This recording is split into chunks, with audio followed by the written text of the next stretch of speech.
अगर आप भी चाहते हैं टॉप म्यूजिक भोजपुरी का ऑडियो वीडियो सबसे पहले आप तक पहुंचे, तो लाल बटन को दबाकर चैनल को सब्सक्राइब करें और साथ में बेल आइकन को दबाना ना भूलें।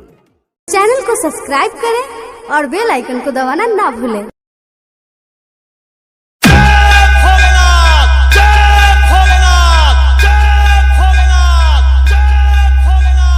Music by Prakash Chandravanshi. विषधारी मेरे घरदानी है, बाबा सबसे बड़े बरदानी है।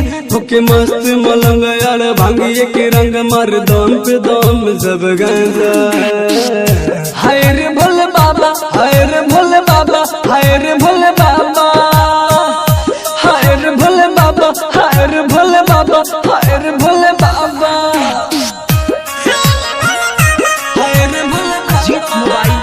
अजीत मोबाइल महाराजगंज।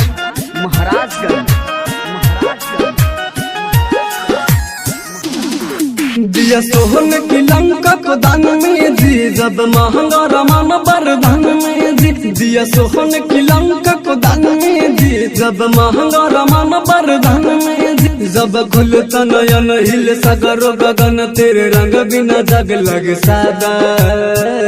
हाय रे भोले बाबा, हाय रे भोले बाबा, हाय रे भोले बाबा, हाय रे भोले बाबा, हाय रे भोले बाबा, हाय रे भोले बाबा।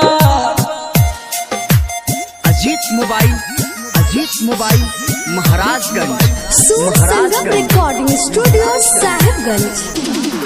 यह दुनिया दीवानी तेरी शिव शंभु, तेरे दर पे आए पर कस चंदू। यह दुनिया दीवानी तेरी शिव शंभु, तेरे दर पे आए विकास चंदू। भक्त छोटा का निरहु गीत गाए राजा बाबू, तेरे दर पे झुके हैं रवि राजा।